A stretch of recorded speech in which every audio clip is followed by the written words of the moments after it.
Regarding the topic of the bee example, for a very long time, Mother Nature has given us several examples of the impact of environmental conditions in the genotype and how that could relate afterwards with expression into the phenotype of those animals. Bee example, it's a quite interesting example. It's quite far from mammals and the typical examples that we would take when we talk about calf nutrition. But it's quite fascinating when we look into those specific species, because queens and workers, they are genetic clones. So the genotype is exactly the same. The only difference between the creation, I would say, of a bee worker or a queen will be the type of food that they will receive during their larva state. So we know that the queen is fed the royal jelly while the workers receive the workers' food, and just that small effect on that critical stage will determine who becomes the queen and who becomes the worker. Workers are half the size of a queen, and they live, I would say, approximately 2 to 3 months, while a queen can live for 2 years.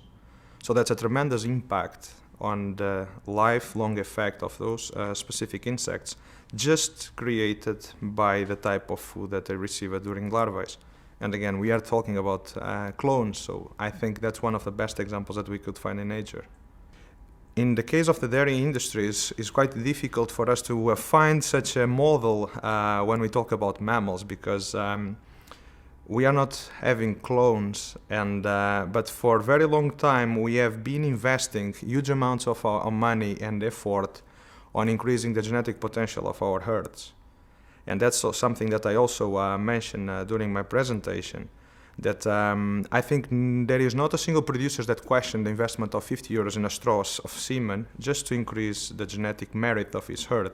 However, most of the producers right now still question investing 30 euros more on an improved nutrition of their calves.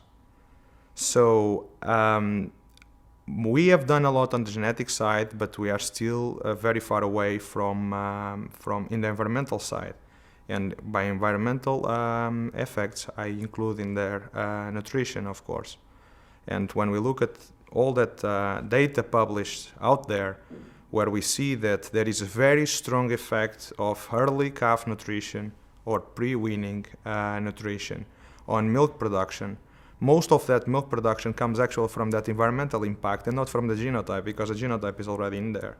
So, and there are also other studies on top of that done, like the meta-analysis from previous speakers, that refer to the effect that from one generation to the next generation you get more milk production improvements through the nutrition of your calves pre-weaning than through increasing the genetic merit of your herd. The biggest challenge that I see is that our dairy production system is an artificial, I would say, rearing system. Calves in nature, they suckle from their dams, they are allowed to drink as much as they want, and we actually brought them to a system where we humans, we decided exactly what they should get, and we restrict them very heavily. When we actually try to go more close to nature, we may be able then to capitalize in extra milk production, or actually to reverse the artificial conditions that we have created in those earlier stages.